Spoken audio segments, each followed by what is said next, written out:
The Extra Point with Ryan Justice is sponsored by The Phone Medic. For the best in cell phone, tablet, or laptop repairs, The Phone Medic is the only choice for you. The Phone Medic also offers gaming PCs and laptops for both gamers and everyday users. Visit one of the 3 Phone Medic locations in Amarillo, Canyon, and their new location in Lubbock today. Hello, football fans! Welcome to The Extra Point with Ryan Justice.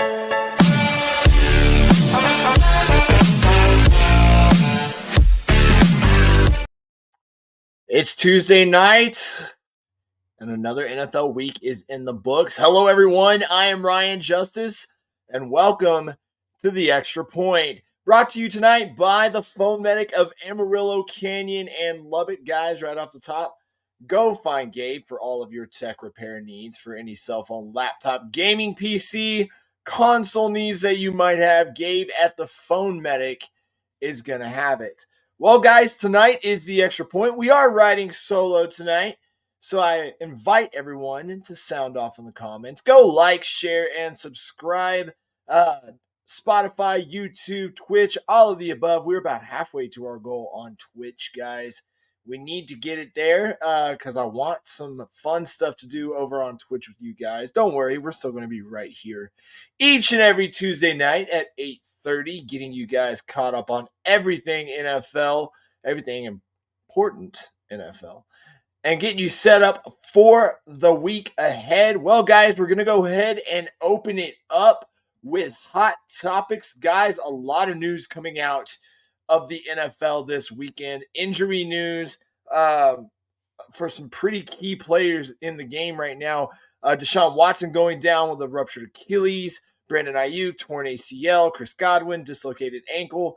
Those are looking like, 2 of them have been confirmed, but Godwin is looking like a season-ending ankle injury. Mike Evans hurt with his hamstring last night in the Ravens game.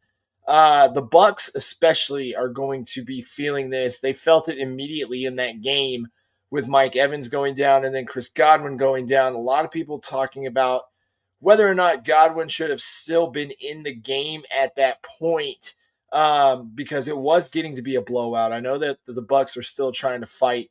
That game changed when Mike Evans went down with a hamstring. Reports coming out that it is going to be about 3 weeks. That's what the Bucs are saying. So he's not going to go on IR, but he is going to miss the next 3 games, which looking for Tampa Bay, looking at Tampa Bay, the next 3 games, that would be the Falcons, the Chiefs, and the Niners. That does not get any easier for Tampa, missing your top 2 receivers, a run game that kind of has been start and stop. You've got 3 really good running backs that can produce. So look to see what Baker Mayfield does. You do have the trade deadline here in about 2 weeks. I would imagine the Bucs would try to be buyers at the trade deadline, if anything, to replace the production that Chris Godwin had. Mike Williams might be a name that I would look out for as far as the trade deadline goes. But somebody that they can get the ball to in a hurry with Mike Evans being down. Now, as far as Brandon Ayuk goes, he is done for the season. You had Deebo Samuel hospitalized with pneumonia. Reports today that he is out of the hospital. But it's just another injury, another bad injury for a San Francisco 49ers team that is already pretty banged up. Christian McCaffrey goes down. You had the shooting with Ricky Pearsall, who made his debut this past weekend. You had obviously Brandon Ayuk going down. Jordan Mason went down for a little while. Brock Purdy had some injury issues. You don't know when you're getting back Christian McCaffrey. So the injury bug biting hard on the San Francisco 49ers. And then, of course, you have Deshaun Watson going down with a ruptured Achilles. Um, there's thoughts. There's some things that I feel like I'm making sure my mic is on.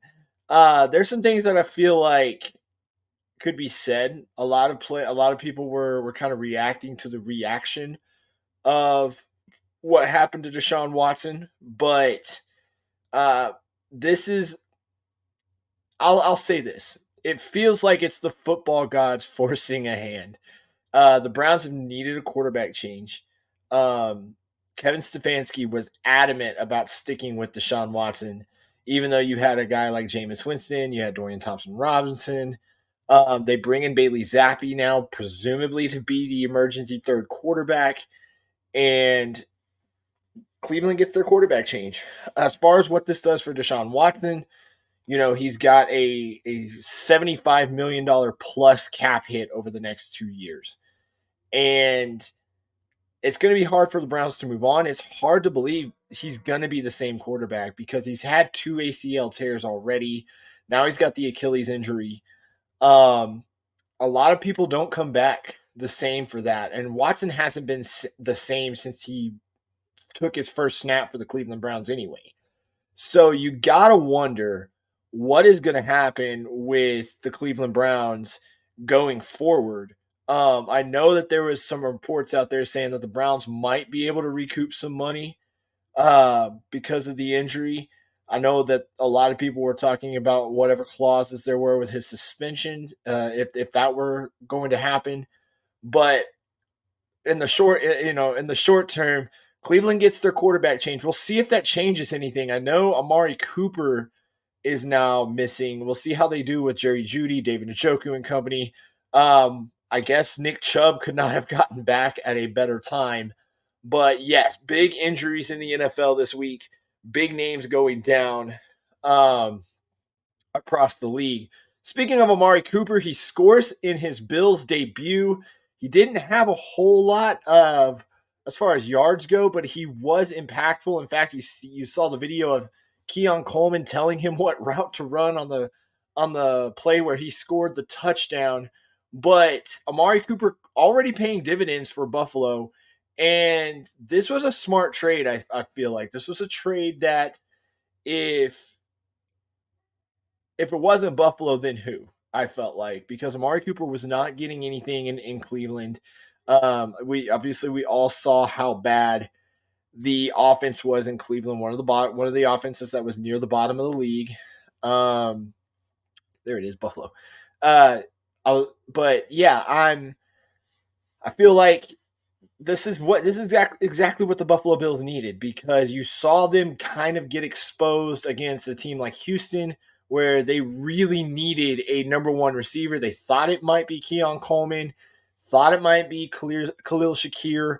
Wasn't any of those guys, but look at what the mere presence of Amari Cooper had. Cooper only had, he had 4 catches for 66 yards and the touchdown, but Keon Coleman recorded 4 catches for 125 yards. And Cooper being there took the pressure off of those other receivers. You're not going to have to rely on Shakir and Curtis Samuel as much. And I think it's going to allow Keon Coleman and Amari Cooper to develop into a really nice receiving duo for Josh Allen, which I don't think he's going to have to force the ball to one guy. Amari Cooper's never really been the guy to sit there and go, I need, force the ball to me. But him and a really talented, a really promising rookie wide receiver combo in Buffalo. We'll see how far it goes. They got Seattle this week, and another week where Amari Cooper's in that system working with Josh Allen. So I imagine we may get a more productive game out of Amari Cooper, but he did impress in his Bills debut. So that's one to watch right there as well. Also on Hot Topics, it came out this week, Tua Tagovailoa is off the IR, and he is going to be getting ready to play. He expected to come back in week 8. Some comments for Tua were that he was not going to be wearing a Guardian cap, even though I feel like he very much should, and a lot of people in the league have asked if Tua should be mandated to wear a Guardian cap or should he be kind of edged more to it. Tua said it was a personal choice that he was not going to be wearing that Guardian cap, despite his history with concussions.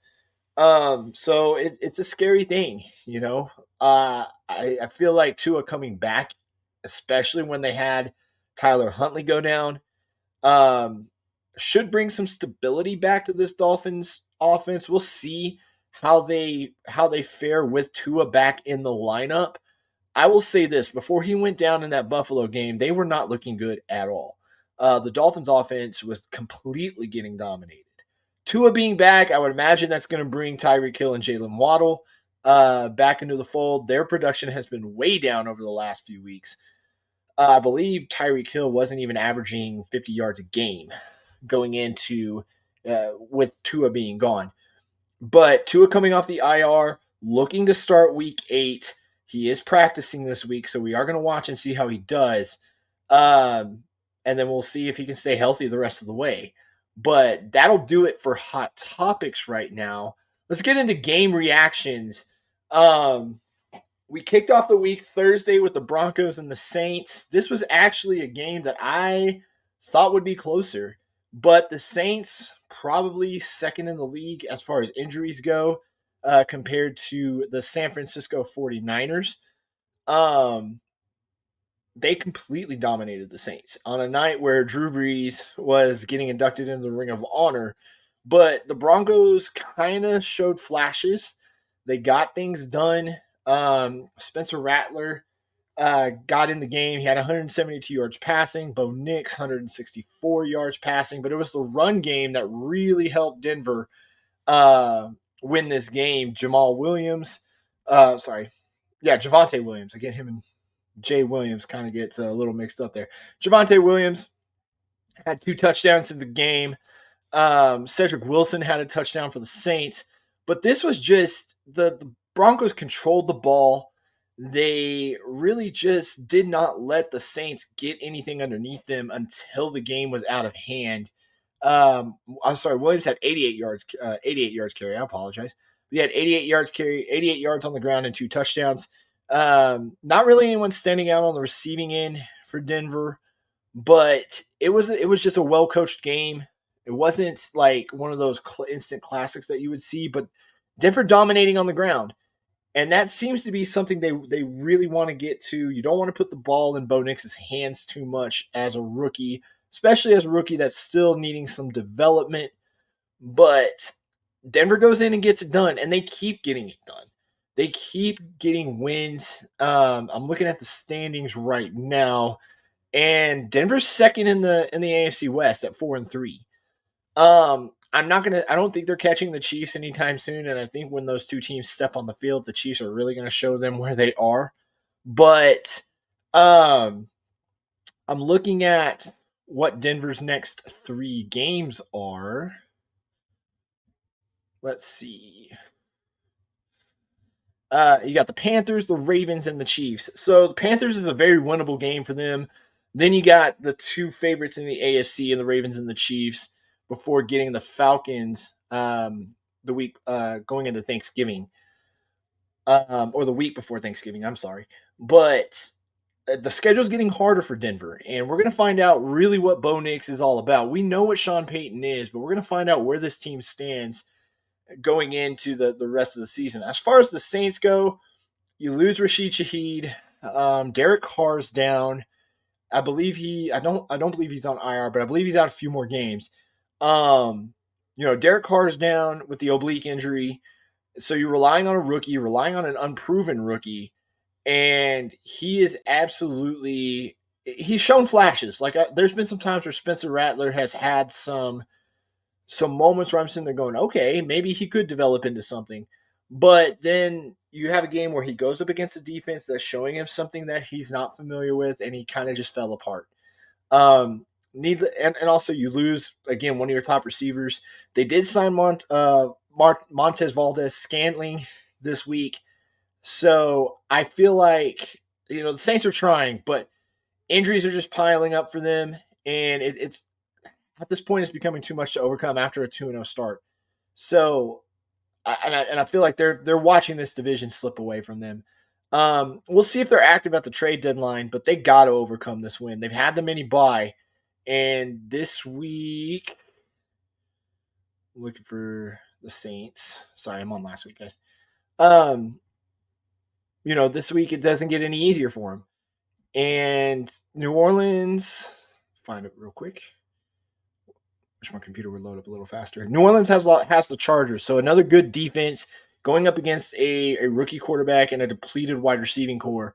So it's going to get harder for the Saints. It's going to get harder for the Broncos, but I feel like the Broncos get one more week before they really start getting tested. Final thoughts on this game is I like the direction the Broncos are headed, but it's very clear that Bo Nix still needs some development. The big game this week was for first place in the NFC North, where every team right now, if the playoffs were to start today, I know we're already in that point of the season, every team in the NFC North would be in the playoffs, and the Vikings and the Lions battled it out. Jared Goff had a good game.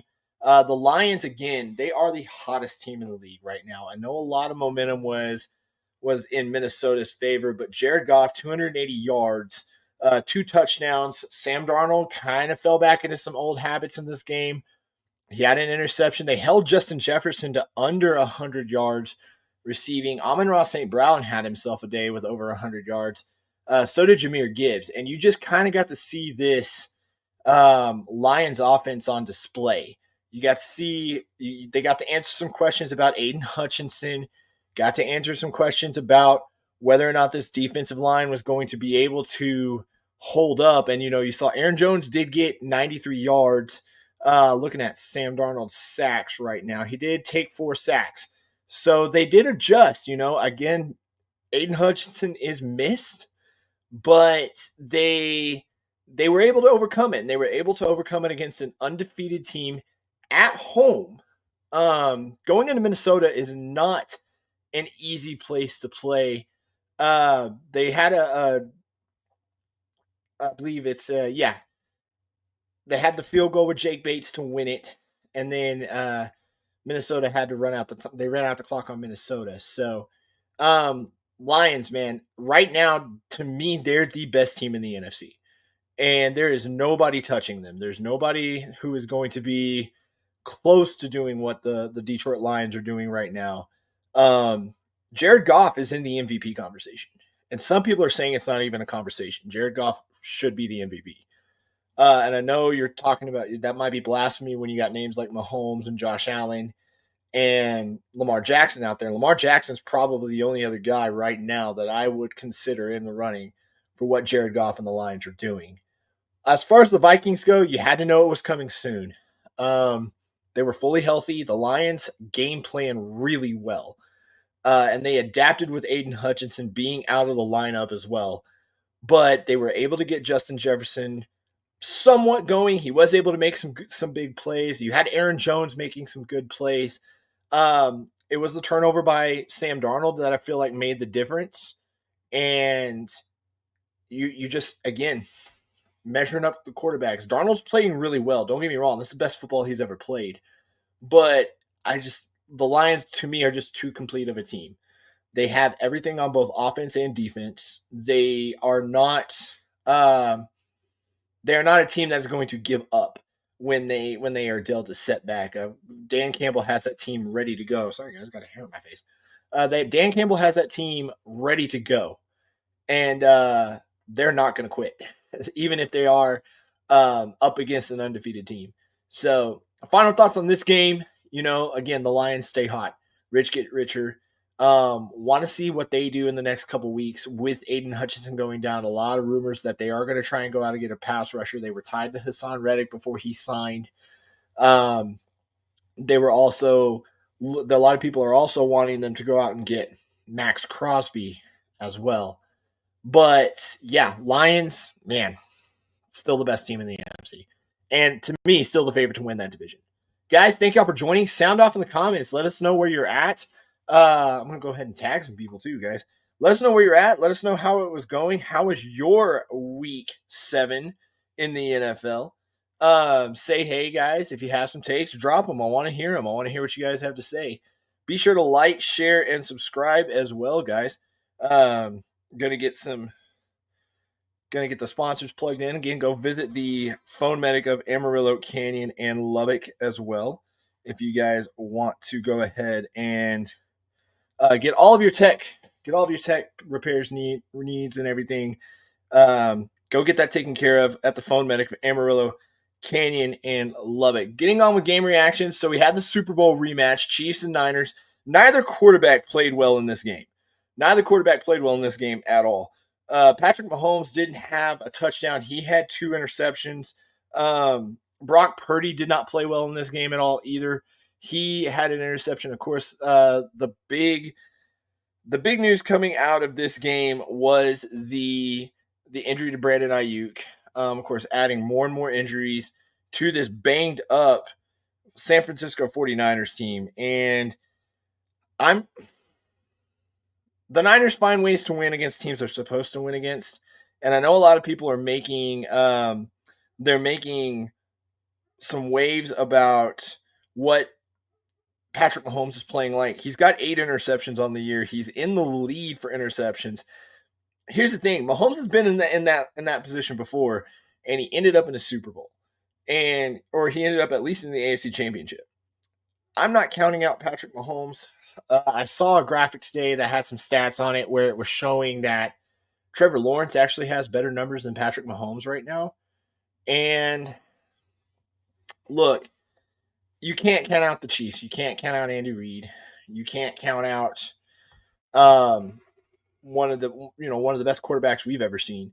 But you also can't count out one of the better coaches we've ever seen with Kyle Shanahan. And you got to think he's dealt with these injuries before. Deebo Samuel's, he wasn't injured, but he's sick enough to be hospitalized and leave the game. I don't know if you guys saw that footage, but Deebo left the game in a coughing fit and was absolutely looking like he just looked miserable out there. But it was not a great game offensively. Kittle had a decent day. He had 92 yards on 6 catches. Kareem Hunt had 2 touchdowns. The Chiefs have been getting it done on the ground. He's been stepping in and playing really well since Isaiah Pacheco went down. But the Chiefs need receivers, I think. The Chiefs need to figure out something. I believe they brought back Juju Smith-Schuster this week, but they need to figure out something at receiver because Mahomes is clearly missing Rashee Rice. Mahomes is clearly looking for that number 1 receiver. He's clearly looking for that guy he can go to, clearly looking for that guy that can dictate coverages for opposing teams. But the defense and the run game has been propping them up. I wonder if anyone's going to trade with the Chiefs this year. I know a lot of teams don't want to make the rich richer, but man, I just feel like if the Chiefs get a hold of that number 1 receiver, even if it's for a rental, even if they get a guy like Mike Williams, he can come in and absolutely help out and do some things. I don't think relying on Xavier Worthy, who is a rookie and fast, but he's got some issues catching, is gonna get it done for them. But the Niners being as injured as they are, they did everything they could, but Andy Reid just better play caller at this point. Final thoughts on this game. I don't know how the Niners are going to limp forward. They need Christian McCaffrey back. They need to figure out if Deebo Samuel is going to be back as soon as possible. I believe the word on him was pneumonia that Deebo Samuel had. So they need to get Christian McCaffrey back as soon as possible, because if they want any chance at getting even just into the playoffs, they're 3rd place in the division right now. If they want any chance of getting into the playoffs, they need to get their most dynamic player back. Moving on to Sunday Night Football, we had the debut of Davante Adams in the New York Jets jersey, playing the Steelers for the 2nd week in a row. This was Russell Wilson's debut for the Pittsburgh Steelers. And right off the bat, I'm not going to lie, I'm going to eat some crow. I'm willing to admit when I'm a little bit wrong about something. I still think long term I might be right about this, but in the short term, Russell Wilson made this team look a lot better. I thought Justin Fields gave them the best chance to win just because of his pure athleticism. But Russell Wilson still can throw that ball, man.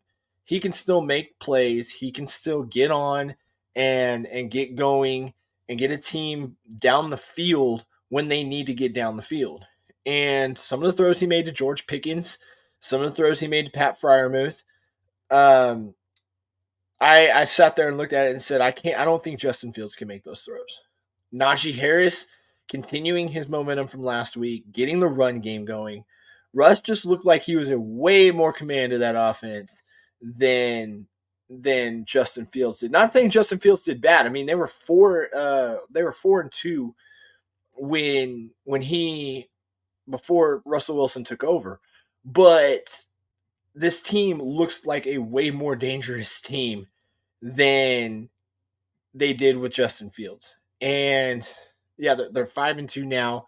I had to eat it a little bit because Russell Wilson, again, he changes the way this team approaches offense. The defense has been playing great all year long. I know the Jets kind of did neutralize TJ Watt a little bit, but Russell Wilson, 16 of 29, 264 yards, 2 touchdowns. Najee Harris had over 100 yards. George Pickens had over 100 yards.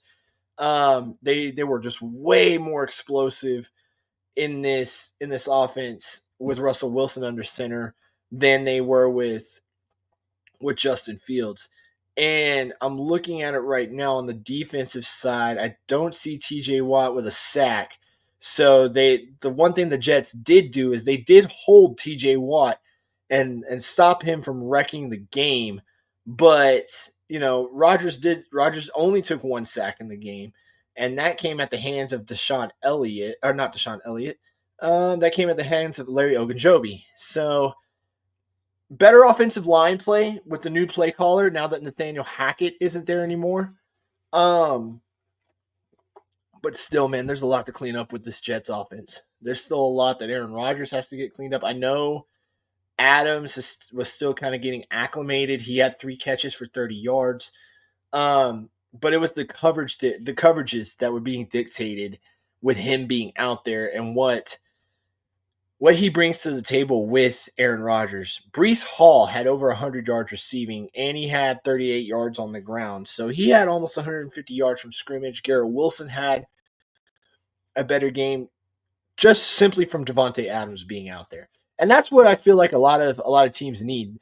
They need that coverage dictating wide receiver. That's why the Texans, I feel like, had a lot of problems with Green Bay this past weekend because Nico Collins wasn't out there. When he's out there on the field, some teams gravitate towards him and leave other guys open. This is going to be the case with New York going forward. They got up, I believe it was they got up like 15-0 or 15-3. And I'm sitting there going, okay, the Jets might be looking a little bit different, but then the Russell Wilson shook the rust off and they never looked back. I believe they scored 36 unanswered points and just ran the Jets completely over. Final thoughts on this game is look out because Baltimore might be the most dynamic team in the NFL right now, but Pittsburgh's right there with them. And while they don't need Russell Wilson to play at an MVP level to be dangerous because they're very well coached and the defense is almost unbreakable, I would say. Russell Wilson being able to throw the ball, if he's able to play the way he played on Sunday night, the Ravens could be pushed for that division by Pittsburgh. So we had a doubleheader Monday night. Ravens and the Bucks. This game, not as close as the score suggests. The Ravens down 10-0. Baker Mayfield had some great drives to open the first quarter, and then the Mike Evans injury happened on a touchdown. Or a catch ruled incomplete out of the back of the end zone. But Evans was tearing him up before he got hurt. And once he went down, the game completely flipped. The Bucks, they just deflated. The defense stopped playing the way they needed to play. And they just took command. They let Derrick Henry off the chain.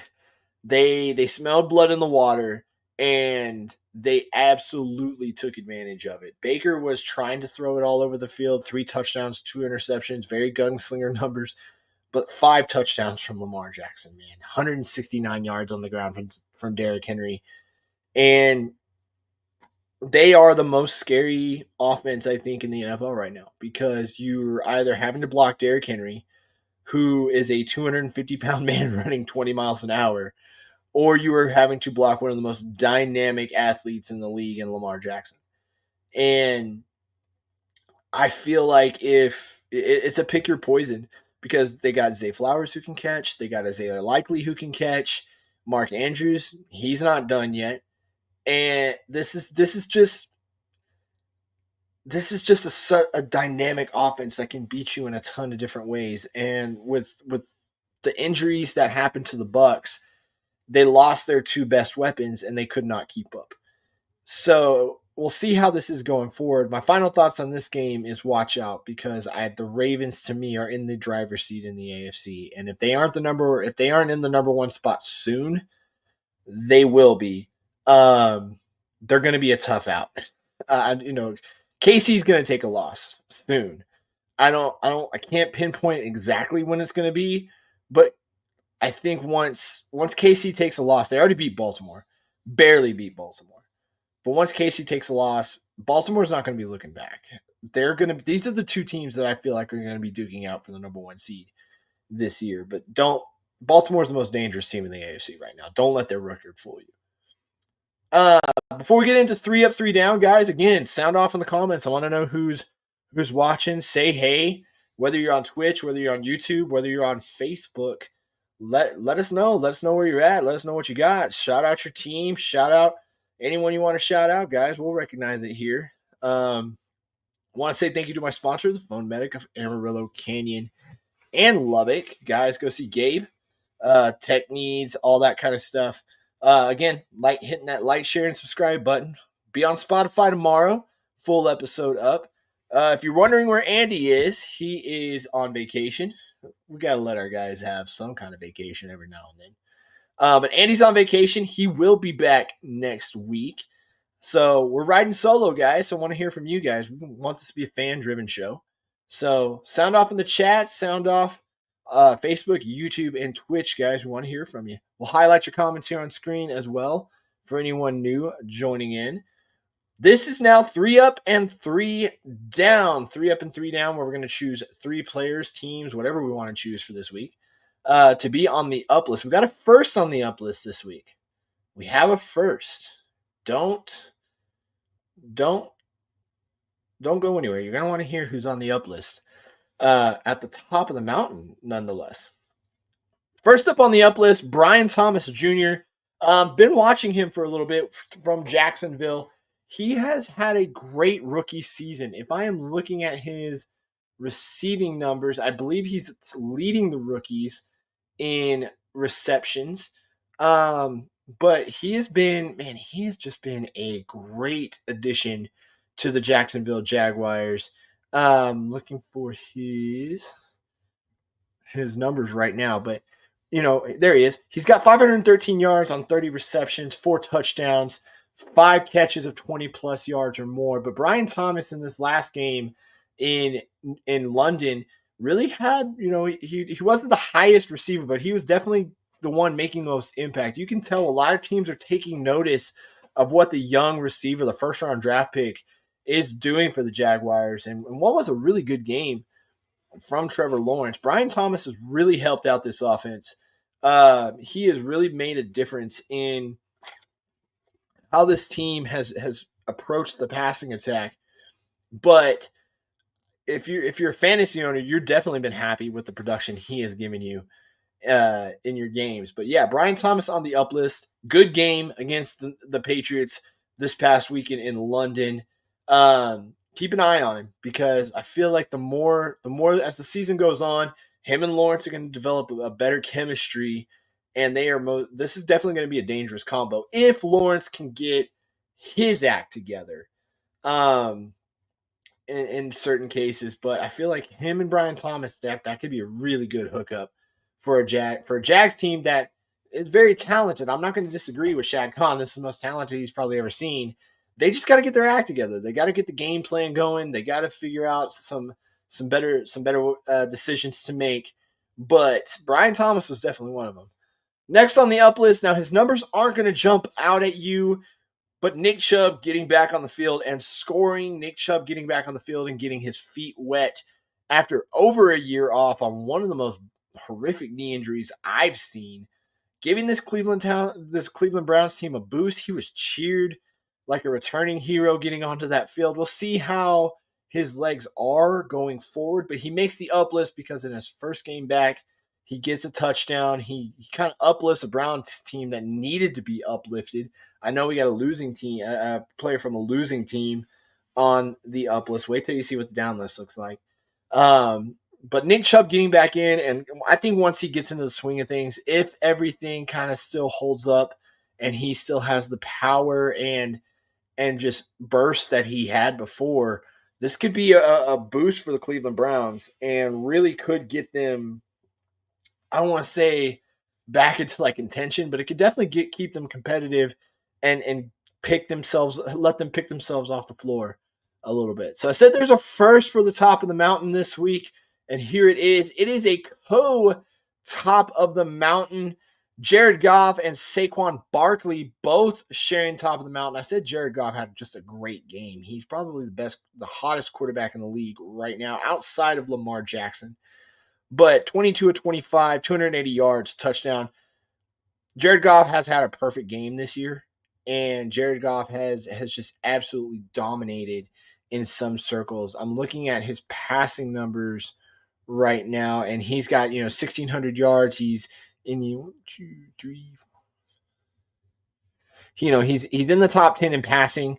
He's averaging 9.2 yards an attempt, and he is just explosive plays to guys like Amon-Ra St. Brown, Jameson Williams, Jahmyr Gibbs. He is definitely not been a guy that has just been a game manager. He's taken the game on his back a few times.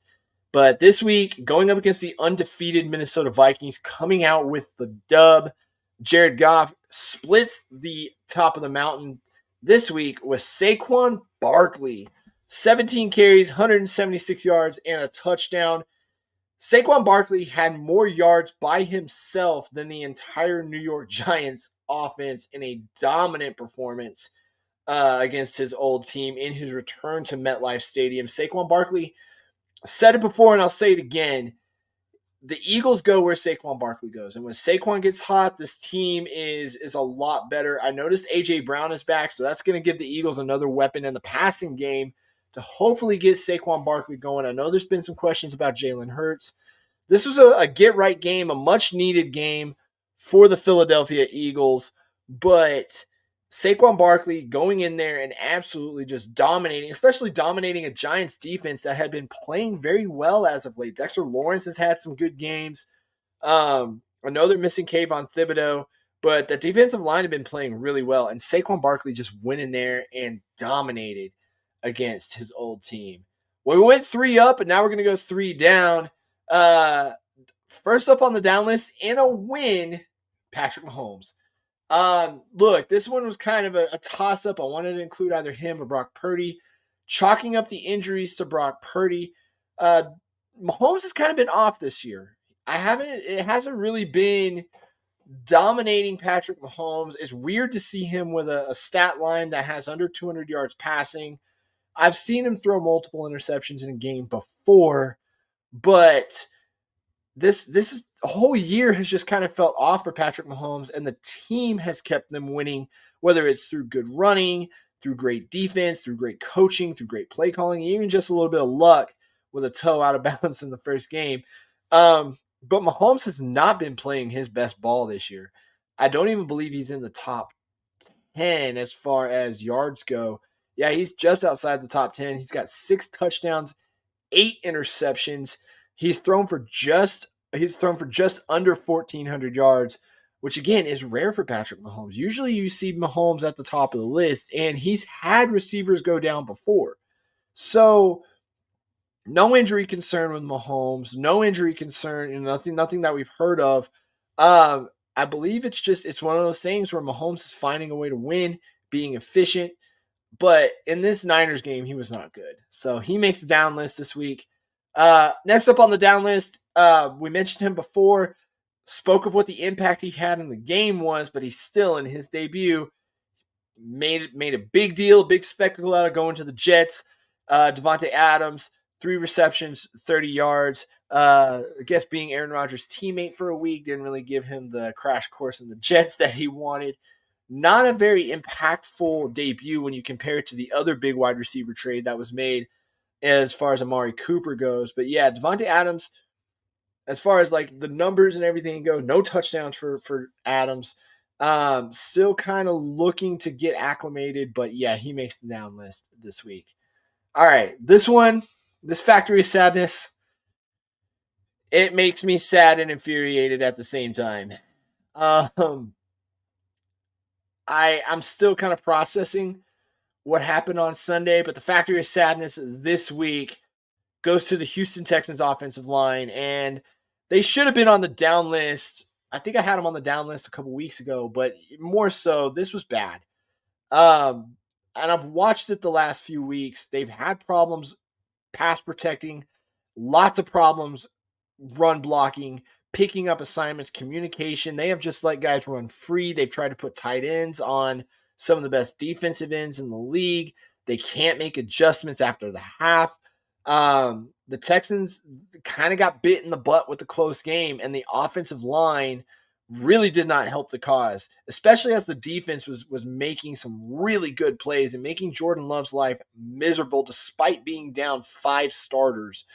The Factory of Sadness this week, Texans offensive line, 4 sacks. CJ Stroud has 20 sacks as of right now. I don't know what he's on pace for, but I know he's on pace for, I believe, over 50 sacks if it keeps going like this. But the Texans offensive line has been absolutely atrocious. Laramie Tunsil, Titus Howard, Shaq Mason. I'm kind of getting tired of hearing some of these names on Houston Sports Talk Radio and just the lack of effort that these guys give. When you hear about Laramie Tunsil skipping training camp and not really, finding ways to skip training camp, finding an injury to where he doesn't have to be at training camp until the last few weeks. Titus Howard kind of being the same way. You don't get the meanness out of this offensive line that you see with some other offensive lines. I mean, even watching the Bucs last night and watching how that offensive line protected for Baker Mayfield and allowed him to get guys open, whether it was through scrambling or standing in the pocket and being allowed to step up. They were holding Baltimore at bay and allowing Baker to have time to make plays down the field, allowing Baker to have time to let his weapons get open and go through what he needs to go through to make the right decision. Stroud has not had that time behind this offensive line. I get it. You got a young guy at center in Drew Scruggs. You got a young guy at left guard who was one of the first round picks from Nick Caserio in the Cleveland Browns trade. And he might be the only first round, I don't want to say the word bust, but we're getting close to it with Kenyon Green. And this was a career bad game. I know DeMeco Ryans came out in his press conference this week and said everything's on the table when it comes to changes along the offensive line. I don't know about the O-line coach, Chris Strausser, and what he's doing. This is just, it's frustrating for me when I look at what this team has the potential to be, even with Nico Collins out. What they did to Jordan Love with 5 starters out on defense was, I'm sitting there going, this is amazing. I did not expect the defense to play this well. The offensive line, fully healthy, fully ready to go, with an offense that the Texans have and have the potential to be. This team wants to go to a Super Bowl. I get it. We've seen a worse offensive line than the Cincinnati Bengals get there, but this is a little bit different in the sense that they just can't communicate. They can't get on the same page. They can't get things going for this team. They've had spurts where they have. Joe Mixon in this game in the run blocking had over 100 yards on the ground. But the pass blocking I've been worried about all year. And The Jets are still a really good defense. They've got the Lions coming up. They could be getting the Cowboys when Micah Parsons is healthy. If any good momentum, any good feelings that you have about this Texans team, I really am worried it's going to get ruined by the offensive line, which is why they get the Factory of Sadness award this week. So this is the one I want you guys to participate in. Sound off in the comments section. Thank you guys for joining us right now. It is time for buy or sell. So what I'm going to do is I'm going to throw a takeout. Need you guys a little bit back and forth on this one. I'm going to throw a takeout. I want you guys to sound off in the comments whether or not you buy it or sell it. I want to get some of the fans' takes on this because this is a show I want to have a lot of fan interaction with for the people. But first up on buy or sell, Maxx Crosby is the Raiders' next big trade. So they moved on from Davante Adams. Maxx Crosby has been the rumored next trade for the Raiders. The Lions have been a destination he's been linked to, even if he just goes there as a rental along that defensive line. I can only imagine what him and Aiden Hutchinson together would look like. Oh my God, if he signed there. But I mean, Maxx Crosby before the season said that if Antonio Pierce did not get hired as the head coach, he would retire. I wonder how that statement has not aged well. And now Maxx Crosby, when he was asked about being traded, was kind of like, I want to go to a place where I can win, where I feel like I have a chance of getting to a championship and being competitive. And it doesn't sound like he's going to be getting that with Las Vegas. Las Vegas, in fact, actually looks like they're headed for a rebuild. You trade away a guy like Davante Adams, and usually when teams start trading away their big stars, that usually means, okay, they are getting ready to start reloading and rebuilding. They need a quarterback bad. They signed Desmond Ridder this week, but I'm going to buy it. I think Maxx Crosby gets traded before the deadline in the next 2 weeks. I want to say Detroit, especially as their schedule gets tougher and the division gets tighter. They're going to need a guy like Maxx Crosby. There's going to be a team that needs a guy like Maxx Crosby. And if the Raiders, I think the Raiders could get a first round pick out of Maxx Crosby, for Maxx Crosby. Especially if some teams are willing to take on like a salary or give him a better deal. Yeah, Maxx Crosby's not going to be a Raider. He won't finish the year as a Raider. I am totally buying this. Next up on buy or sell, Russell Wilson takes the Steelers to the playoffs. After the way he played, I know it's one game. I know he was out with the calf injury. And don't get me wrong, Russell Wilson could still do Russell Wilson things, good or bad. I'm going to buy this with Russell Wilson taking the Steelers to the playoffs. The way he played on Sunday night, the Steelers look completely different. It wasn't what you might expect out of some of the old school Steelers where it was just low scoring and everyone's beating each other up. The Steelers looked explosive. They looked dynamic. They looked like a team that could get it done on offense. They looked like a team who could actually compete in the AFC if they needed to, whether it's for a wild card spot, whether it's for the division, which, I mean, they're, I believe, a game back of the Ravens in the division. Actually, they're tied with the Ravens in the division. They have not played each other yet, but they're tied with the Ravens for the division right now at 5-2. And this is Mike Tomlin, man. He just finds a way to win. He just finds a way to get it done. And the Steelers, with Russell Wilson, I believe, could get to the playoffs. And I don't like saying that because I have long been an advocate of Russell Wilson is on a decline over the last few years. And he still could be.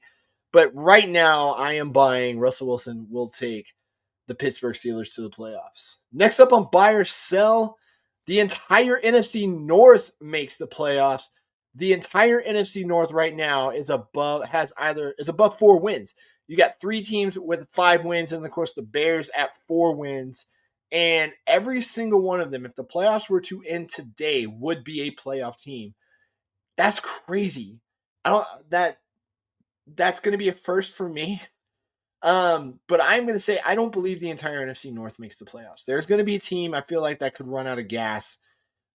The most likely one, I believe, could be the Bears. The Packers are looking really good. The Bears are playing well, but I don't know. It's rookie quarterback. He can make mistakes. I've not always been a fan of Matt Eberflus's coaching. I'm looking at the defense right now. You know, the Bears are a top 5 defense, but I'm looking at their offense as well, and they are actually at in the bottom half of the league as far as total offense goes. Their yards per game is about 301 yards and a half. 302. We'll round up. But they are getting better, and Caleb Williams is getting better. But if there's a team that's going to fall off, I believe it's going to be the Chicago Bears. And this year, because I look at a team like Seattle, they could be a wild card team, or they could win the division. The Niners, they're going to get healthy at some point. I believe Christian McCaffrey comes back this season, but I believe they're going to get healthy at some point, and they're going to get themselves into a spot for at least an NFC wild card. So I don't know. It's very hard for all 4 teams. Don't get me wrong. It's the best division in football right now, but eventually they're going to start beating up on each other, and eventually they're going to start handing themselves losses. And when that happens, I don't see how all 4 teams could make it. That'll do it for buy or sell. Guys, again, please like, share, subscribe. I see people coming in and out. Don't worry. I see you guys. I know you guys are peeping in on it. Like, share, subscribe. Guys, hit the notification buttons. Go to Spotify. Like the Extra Point on Spotify. We love to get followers going. We drop the audio version the next day. Again, Andy's out on vacation this week. He will be back next week. Also, guys, I wanted to mention this last week, but go donate to the Red Cross. Go donate for the hurricane relief, guys. It has gotten bad out there. Some of the worst hurricanes I've seen in my 35 years of life. But go donate. Go help somebody. Even if it's just $10, man, it can make a difference. It can help somebody out. That could be a meal for a person for a night. Go donate to the Red Cross if you can for hurricane relief. I believe redcross.org is where you can donate. But yeah, definitely go donate and get that taken care of and help out some people in need, both in Florida and in North Carolina, where they are still recovering. They're going to be recovering for a long time from those hurricanes. But yeah, go donate. And of course, go check out my sponsor, Phone Medic of Amarillo, Canyon, and Lubbock.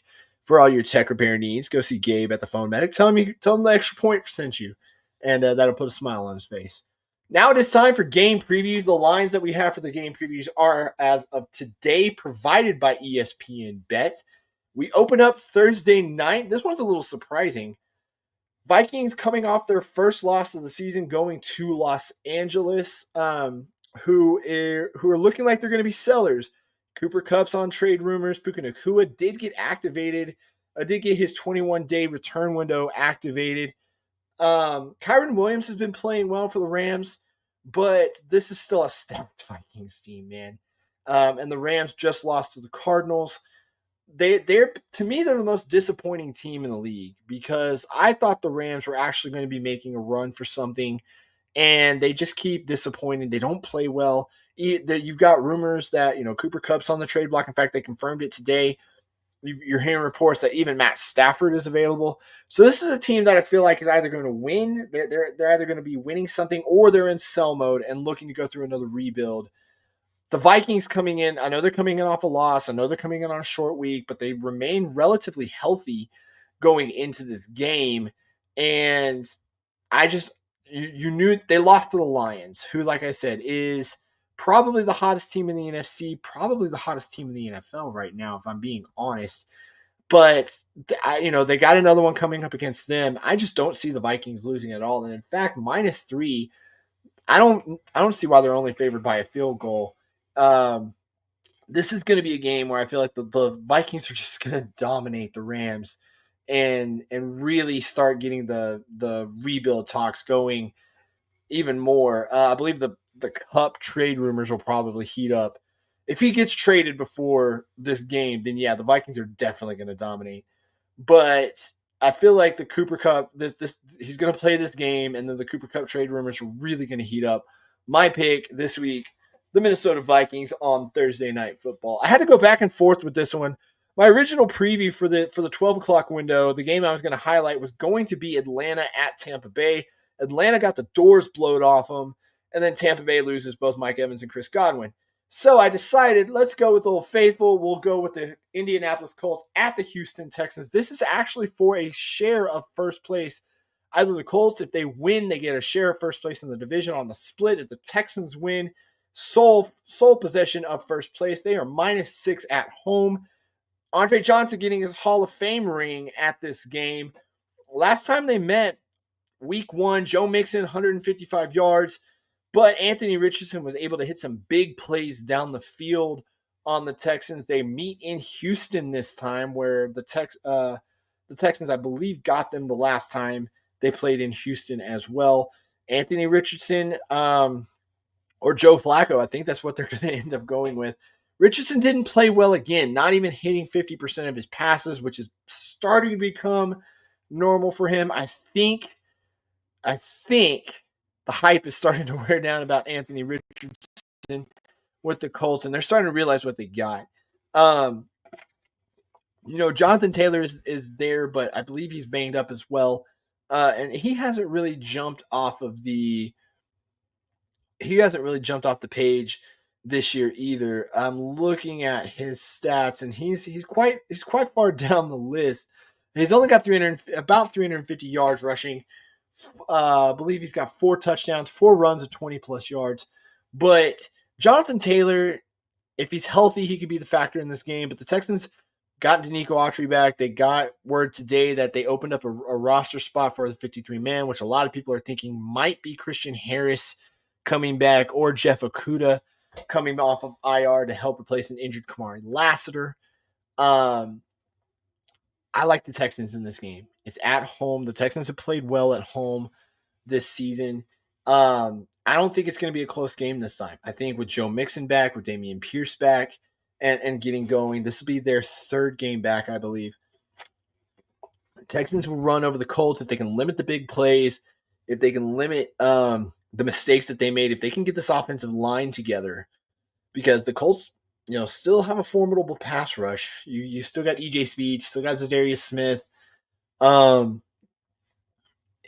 if the Texans can pick it up on the offensive line, they'll definitely and let CJ Stroud cook. They'll definitely win this game by more than 6 points, I think. In the afternoon slot, the big game is an interconference game. Buffalo goes to Seattle. They're 3-point favorites.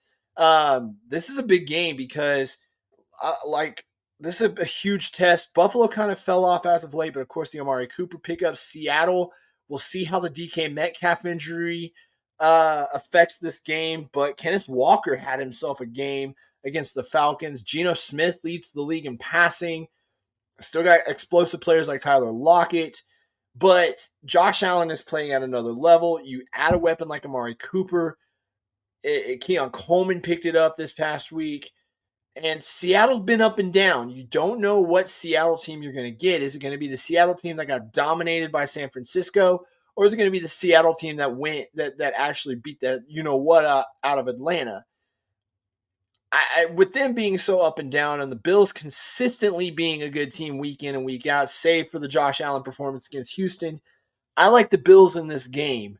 And I -3, I feel like, is a good line for this game. This feels like a game where it could come down to a field goal.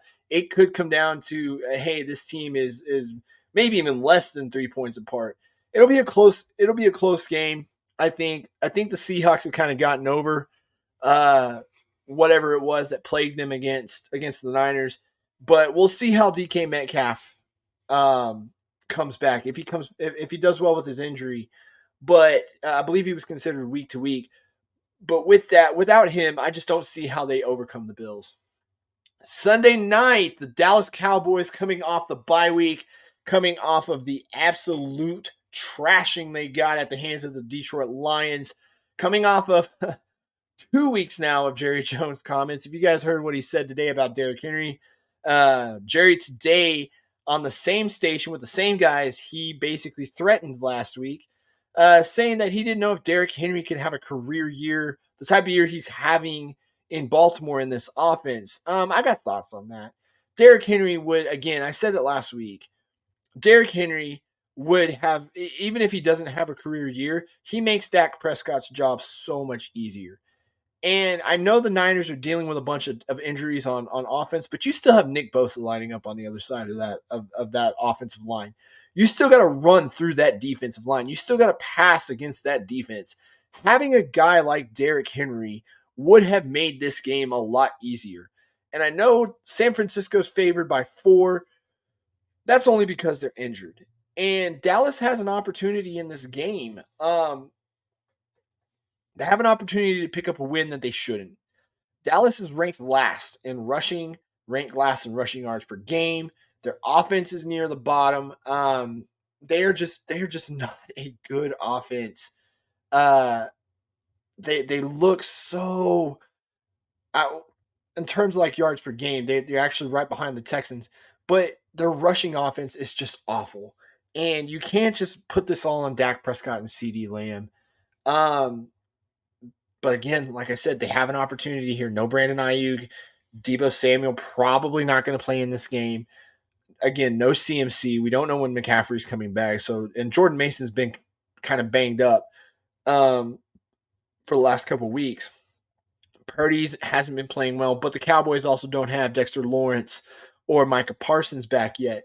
So just off of the game plan, off of coaching, off of what team has less turmoil going on about them, the Niners are just dealing with the injury bug. The Cowboys are in complete disarray. And usually when they go to San Francisco on a Sunday night, Dallas gets handled. I've got the 49ers in this one, and again, more and more questions coming out about Dallas after this game. The Giants, coming off of just getting dominated by the Eagles at home, play Monday night at Pittsburgh. Pittsburgh, almost a touchdown favorite. I would imagine by the time this game kicks off, they will be a touchdown favorite in this game. Russell Wilson against Daniel Jones. Jones actually got benched in that game, and he was not happy about it. About Drew Lock going in, who I believe came in and fumbled a snap. Did not look any better than Daniel Jones. For this game, I want to see more of what Dexter Lawrence has been doing the last few weeks. The defense has played well. Here's the thing: Daniel Jones was actually doing well with Wan'Dale Robinson and Darius Slayton. But you could tell they're missing Malik Nabers. You could tell Daniel Jones needs that number one weapon. He needs to come back. I keep an eye out on the reports. I don't know if he's playing, if they've said anything about him playing this week. If you're a Giants fan, I would keep an eye out on practice, because the sooner they can get him back, the better. Devin Singletary's been just kind of a non-factor for this team. And I don't see this. I see this being another game where Russell Wilson kind of starts getting into his groove. And you got Pickens going off. Freiermuth is going to have a good game. Najee Harris, I believe, is just going to tear them apart in the run game if they can figure out a way to neutralize Dexter Lawrence. Of course, this awful Giants offense is going up against one of the better defenses in the league, in the Pittsburgh Steelers. In fact, I'm looking at their rankings right now. Pittsburgh's in the top 10. They're allowing below 300 yards a game. Of course, Giants didn't even get to 200 yards a game in this 2 days ago. So, I mean, easy pick. The Steelers, I feel like it's going to be the Steelers in another blowout. And if the Giants win this, I mean, I just got to throw my hands up at this point, because this season has been absolutely everywhere. But that'll do it for the game previews, guys. We start week 8 again Thursday night on Amazon Prime with the Vikings and the Rams. Now it is time for the extra picks. All these picks are done via Prize Picks. If you guys haven't signed up for Prize Picks, they got some deposits going right now. Use me as your referral, because we can both get bonus bets if you guys do sign up for Prize Picks. I believe for any referral, you can get up to $25 per person, I believe, for referrals to Prize Picks. So, guys, use me as the referral. But Prize Picks, basically what we're going to do is we're going to pick a couple players. We're going to see whether or not they go up or down, whether they go over a certain amount or under a certain amount, and then we try to win some money. Last week I won $75. If Justin Jefferson would have had 12 more yards, I would have won 90 this past week. But such is life. But you're going to pick 2 in your lineups. You can do multiple lineups if you guys want. I've actually got a season-long lineup with CJ Stroud throwing for over 41 4,100 yards. And then Patrick Mahomes throwing for over 34 touchdowns. Don't think I'm on pace to hit the 34 touchdowns yet with Mahomes unless he heats up at the end of the year. But am on pace for CJ Stroud. So we're in the money, up and down. This week on the extra picks, I have Josh Allen over 234.5 passing yards. I just believe with the Seahawks team, if they have to air it out, he's going to get more on pace with Amari Cooper. He did throw last week for over that amount as well. And Josh Allen's safe bet. I don't think this is going to end up being a shootout, but this is a defense that I feel like Josh Allen could pass on. And rack up some big yards. If you're a fantasy guy, Josh Allen's a good start this week. If you're in fantasy, I don't have him on my team, but yeah, I would start Josh Allen this week. Next up, Joe Mixon over 74.5 rushing yards. He had over 150 against the Colts in week 1. So, and the Colts just had no answer for him on the ground. The Colts have been one of the worst rushing defenses in the league this year. And I believe with the combination of him and Dameon Pierce, we should see the Texans get that run game going against Indy. And Joe Mixon is set up for another big day against the Colts. Next up, he was on the up list earlier, but the Jacksonville Jaguars are going up against the Green Bay Packers, who just absolutely shut down Houston.